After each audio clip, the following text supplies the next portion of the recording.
time to thank you, because time is so valuable for everybody, and the fact that you're able, you're coming back, giving us feedback, it's so incredibly important for us, and I'm very grateful for the time that you're giving us here. So, I'm thank glad to do it. It's always good to see all of you again. It seems like we just picked up the trailer. Yeah. Well, you've been an invaluable resource, and it's greatly appreciated. Well, I mean, having the solar awning has really taken us to a whole new level of independence. So it's definitely, I'm the big winner here. Can you take that? So, I was going to say, maybe before we jump in, just quick updates. We did an install with a dealer in Arizona last week, and they were thrilled to see the product. Just we got similar feedback, and it was the installers, the dealers, the manager at the dealership all sat down, did an interview. They loved it as well. So and then next week we're doing another install for forestry trailer. It's going to go out in for forest fires. They're going to use this for as command post vehicle. So we're excited about where we are, and just want to give you a quick update since you installed. So Excellent. I'm glad to hear there are other installs going on.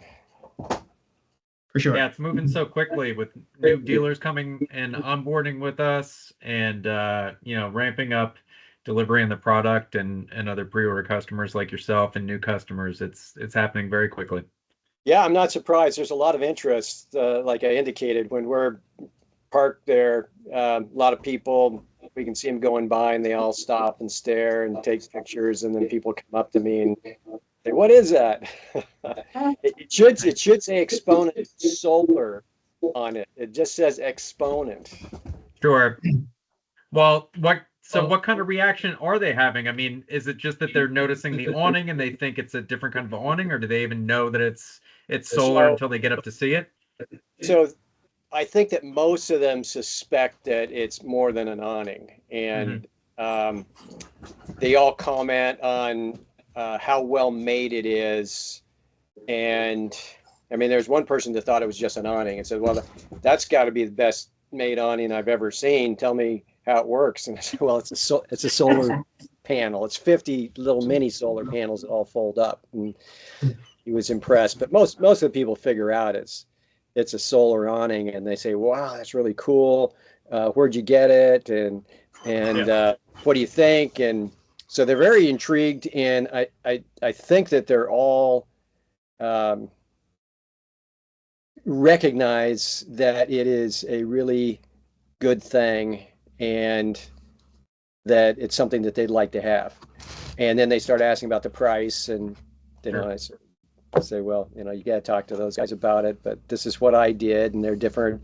The price of the awning is sort of in this range, and then the rest of the stuff that you have to do depends upon what you already have existing as infrastructure in your trailer, how many batteries you have."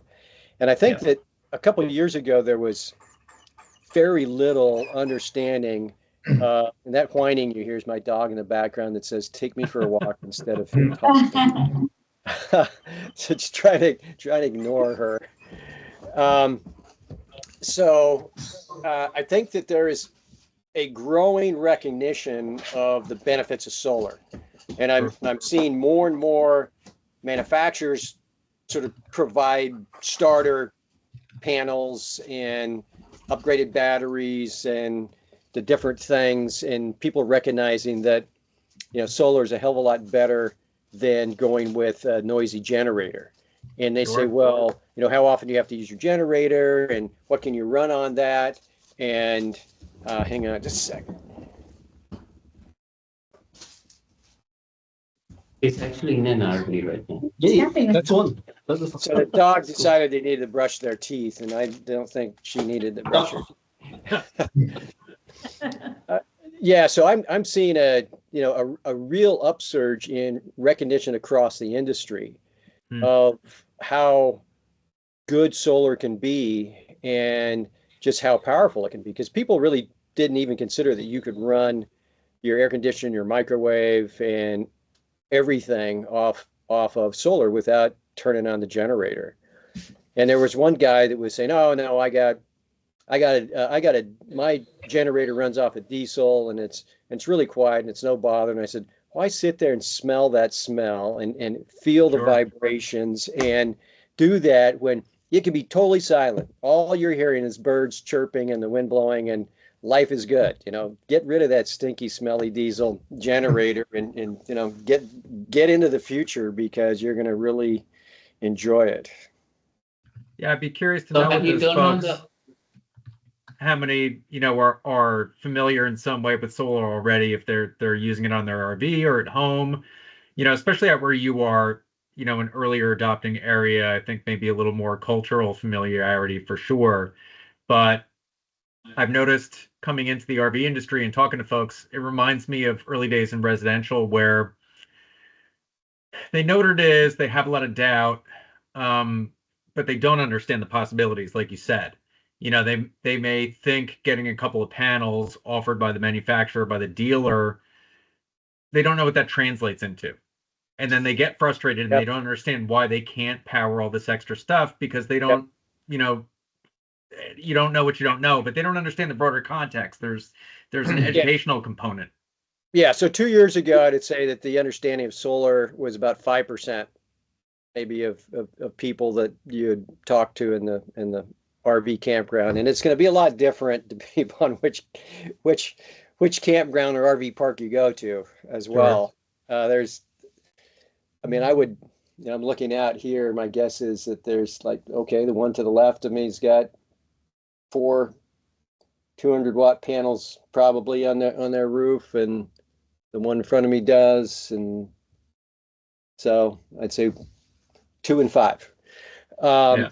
Which is about what I think that it's increased to. It's gone up from 5% over the last 2 years. About 20% of the people have maybe at least one panel, and more, maybe more. But I think where they're not as caught up is in understanding the degree to which one solar panel is going to make all the difference or not. They Sure. think, oh yeah, I got solar, I got a panel. I said, how many batteries you got? Yeah, I got, I got two lead acid batteries, and no.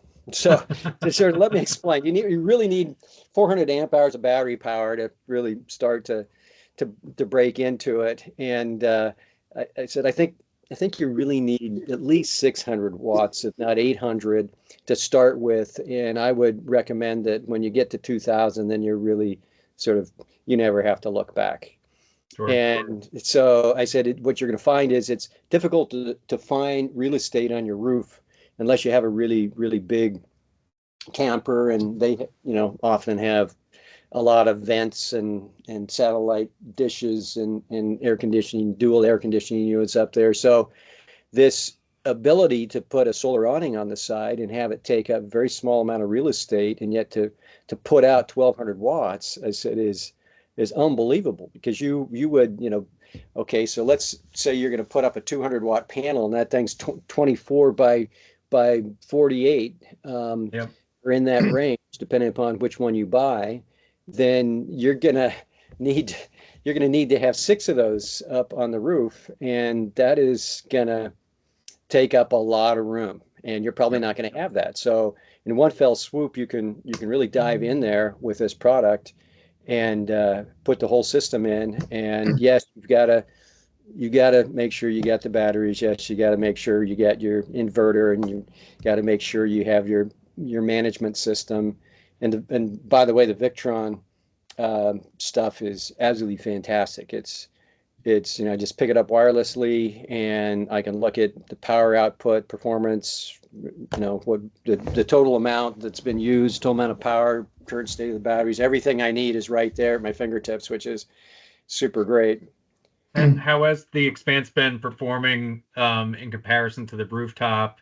You're able to monitor both. Do you have been? Yes. So on average, let me pull it up right now. Um, and my exposures have not been that great. And today's a cloudy day, so it's not. see.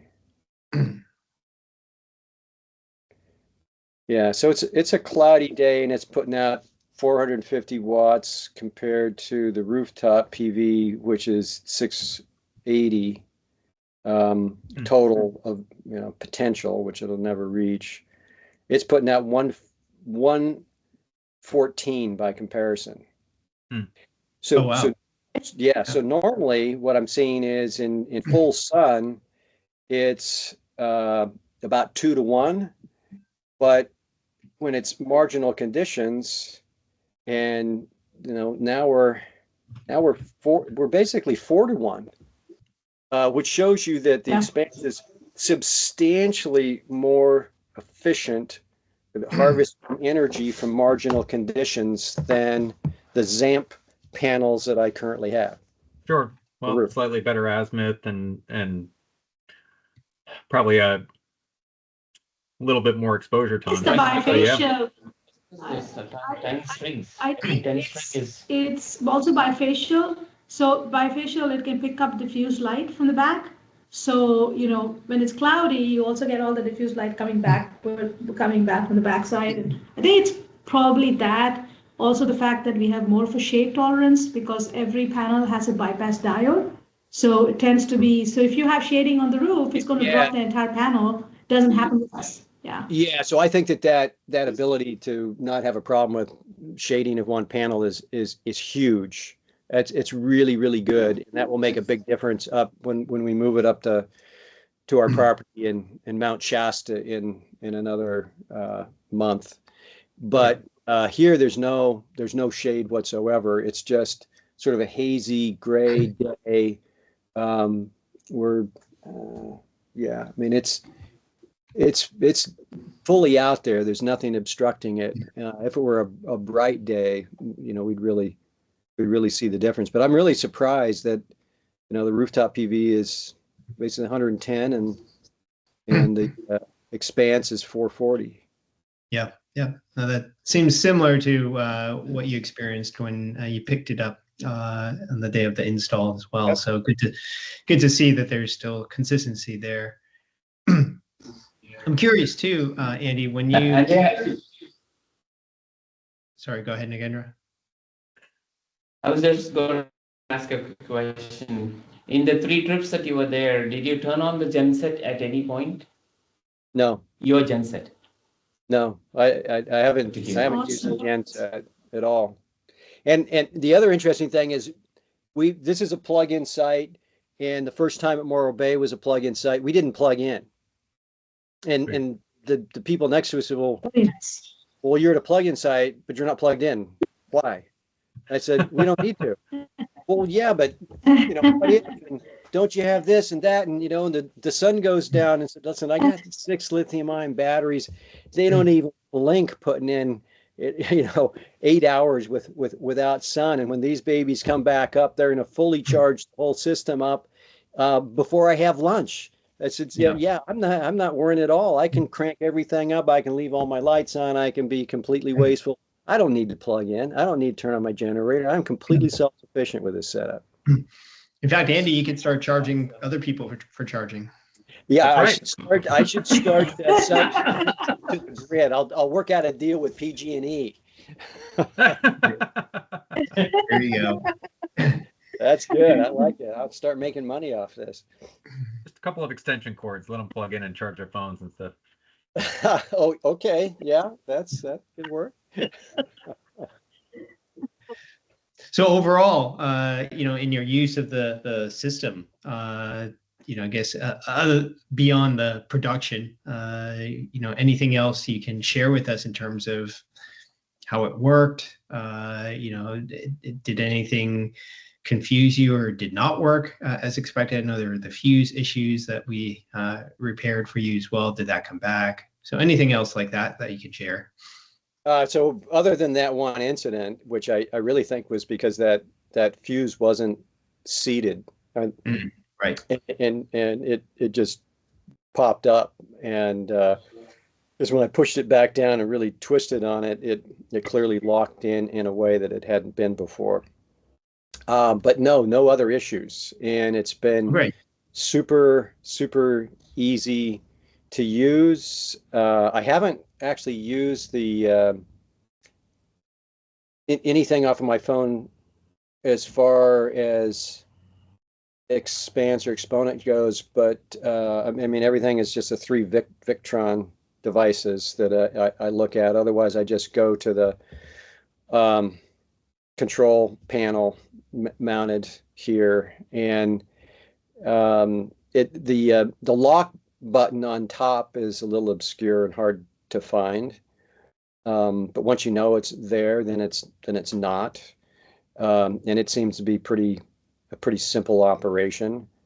We turn the inverter off at night, just because my wife worries about EMFs, and did measure it, and it is putting out a fair amount, but as soon as you get within 2 feet of it, it drops to almost nothing. But it's not a good thing to be sleeping right on top of that, even though I put in a shield. Andy, for the lock switch, just so you know, we made it intentionally obscure so the kids can just get to it. We didn't want kids unlocking it when so we wanted it to be so that it's difficult, and that's why it's on the top. So it's not easy for the kids to go. So that was kind of by design, but it's good feedback. I think from a design standpoint, we should, Yeah, I think if you think about it, it's in the upper cabinet above the sink, and so a child would not be able to reach it. Teenager could, but if it were down low, you'd be looking at the top of it, so it would actually be more obvious than not to a short person. So that's great feedback. Yeah, I might consider putting it on the side instead of the top, and but no, that's a great feedback. We'll take that. Yeah. And what about the rest of the control panel? Did you find that easy to use, understand? Were the lights helpful, for the lock and unlock status? Yeah, everything seems to, the lights are really good. That's, having that visual is, the red light, green light. That's good. That's really good.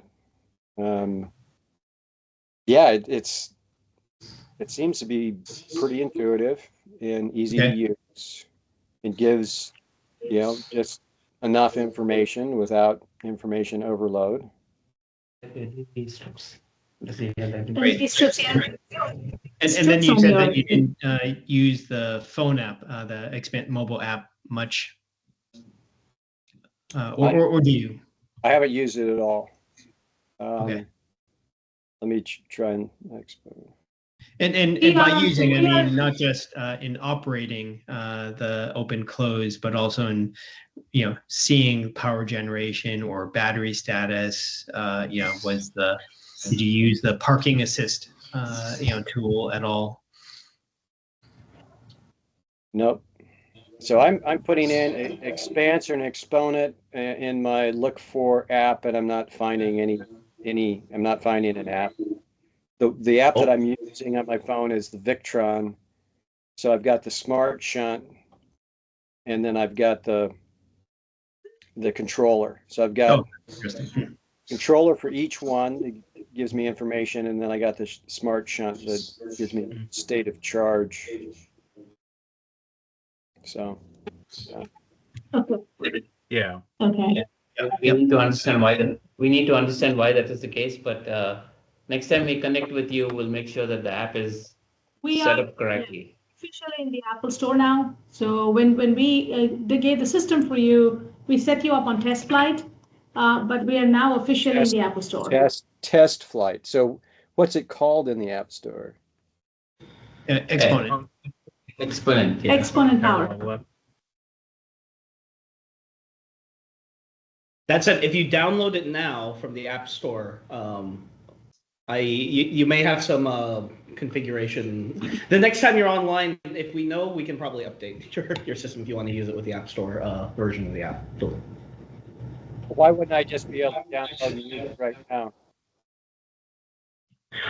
Because there's some updates that need to happen on the SBC on that system on the for it to work software. cleanly. Yeah, on the computer, on the there's an SPC, the single board computer there, also Yep. needs to be updated with the right software. You need Apple to have its correct app, and The SBC hardware also to have the right software. Yeah, Hey, there you go. that's it. That's So right. that's the app. Yep. That's right.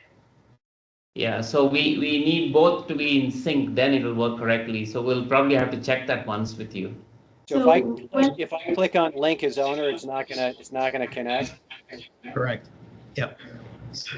So what was the app that you gave me that is meant to connect to that? You call it Life Flight or something, or? Test No, flight. we downloaded it through Test Flight, but it should also be called what is it? Exponent. Exponent. Yeah, Yeah, it should be called Xpanse. it should be the name is the same. Actually, if you download the App Store one, it should overwrite the Test Flight version of the app. Which is So, good actually. Yep. Which is good. Okay, then neither of them will work, right? So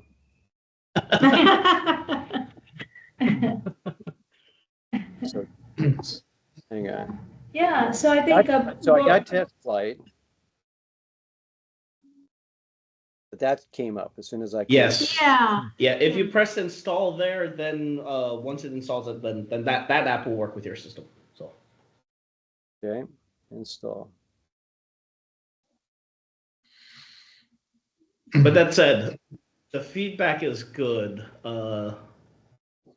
I guess you didn't feel any need to Use the app. use the app to open it so you could see it open. You're comfortable with it opening it. Because it's on the other side, right? In Yeah. your case, so. Yes. Okay. Yeah. Yep. Yep. Nice. Yeah. Nice. So You see, there's a window right So- there, so you can see it. yeah, I mean it's actually really, really good on this side because it operates as a sort of a way to prevent the slide out from heating up in the hot sun. And so it's a shade, and then the roof of the white TPO roof of the slide out provides reflection going back up into the bivalent side of the solar. So it makes it, yeah. So it makes Yeah. it makes it more efficient. So it has a.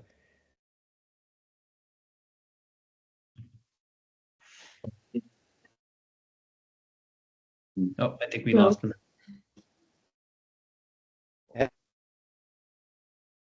Oh, you dropped out Lost there you a for a little second bit. there, Andy.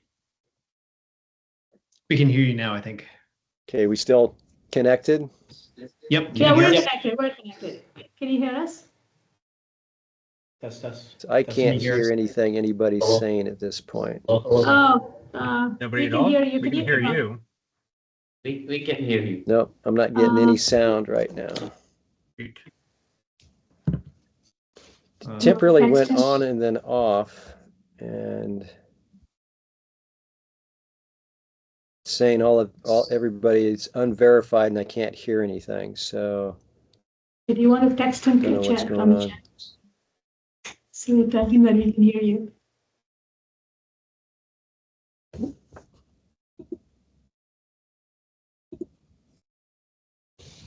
Yeah. Okay. So I got the little text box from Christopher. It says we can hear you. Oh, we lost him. Okay. Oh. Awesome. Okay. Yeah, actually, I just sent a message to log out back in.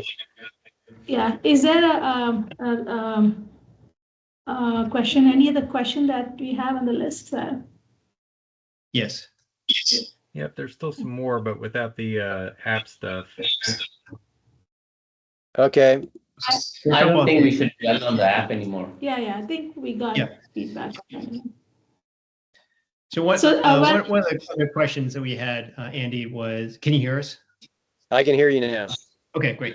We want to just hear how you thought about driving around with it. Did it feel safe, secure? Did you hear any noises that you didn't initially? How has it performed in that regard? So it's not been noticeable at all. I was thinking that it might hear some wind noise, or it might sort of provide more weight to that side. Yeah. But there isn't any there's no noticeable change. There's nothing that is negative in Great. any way that I have noticed. Super. And when it is pulled in and locked, you feel confident in its ability to stay closed. It has stayed, it snugs up tightly and has stayed Great. closed. We haven't stopped at the gas station, found it to be a couple inches open or anything. So yeah, it's stayed snug down even without the mechanical fasteners that you guys have added. Super. And then what about in terms of when it's being deployed? Have you had any issues with that, or has it always come out as expected? Other than the one time, yeah, totally no problem at all. In fact, I was getting ready to go deploy it, and I noticed it was already out. That my wife figured out how to deployed it, and I didn't even hear it. And I'm sitting right here. It's like, wow, that was quiet. Nice. Okay, great. No, that's super. As you've been using it, are there any new features that you think that you would love to see?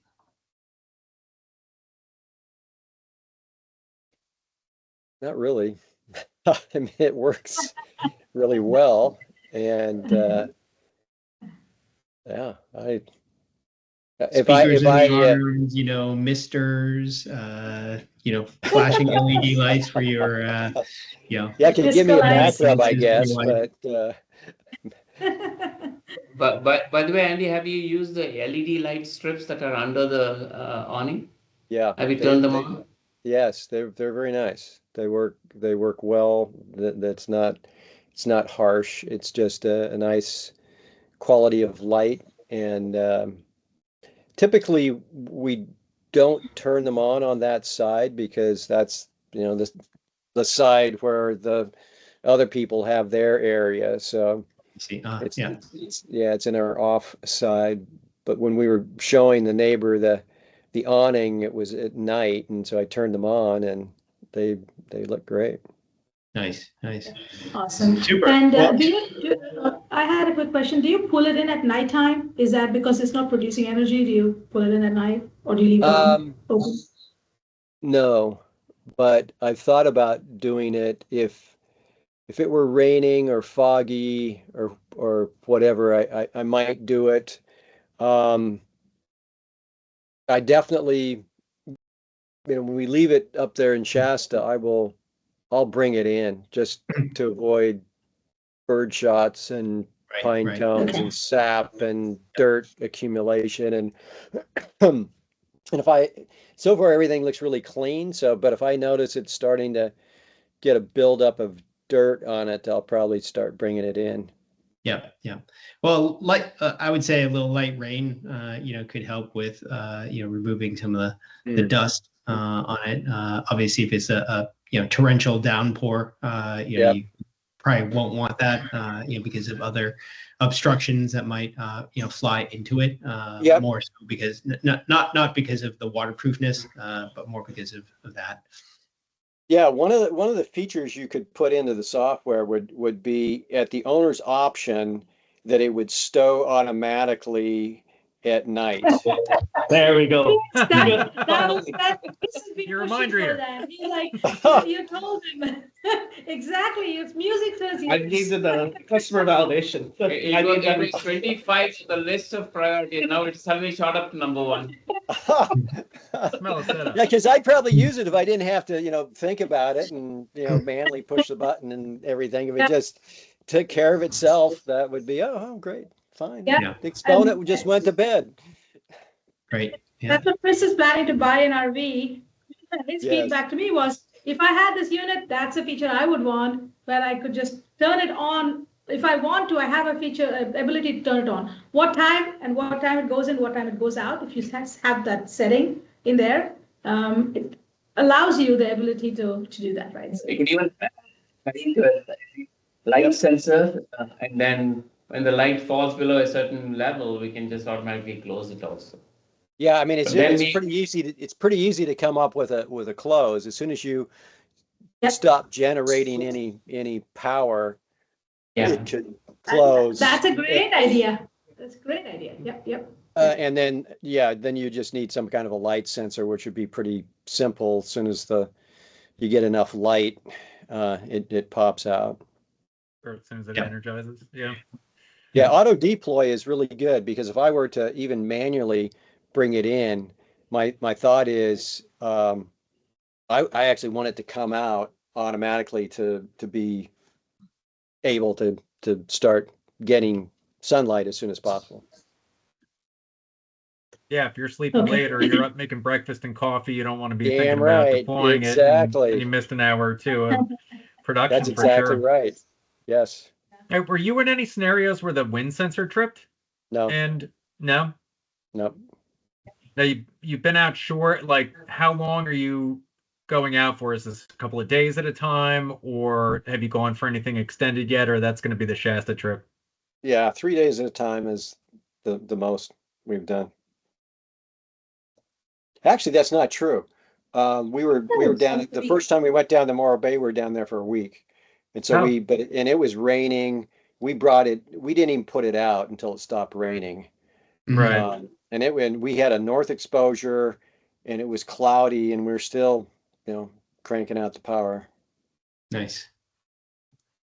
Okay, well, great. Well, Andy, really appreciate all the feedback. Any final thoughts, anything you think would be helpful for us to take away? Just keep me posted because I love you guys and I love the product, and it's been such a wonderful experience. And I think back when I first saw the ad and sent in the inquiry, and to be customer number one, I love that. So it's a 3-year wait, and I enjoyed coming down there and seeing your progress and meeting all of you, and it's just been such a fantastic experience. I've really enjoyed it. Fantastic. Oh, So You've did been we. extremely grateful. you've been such a great Good. advocate for us. Truly appreciate it. Thank Yes. you. Thank you. Yeah, so I hope we stay in touch and I can continue to advocate Absolutely. and provide feedback, and I would enjoy that. Super. Absolutely. Excellent. will Thank do. you. Thank you. All right. Thank you so much. Thanks so much. Take care. You We'll see travel. All right. Thank Be you. well, Andy. Thank you. Bye-bye. Third trip, huh?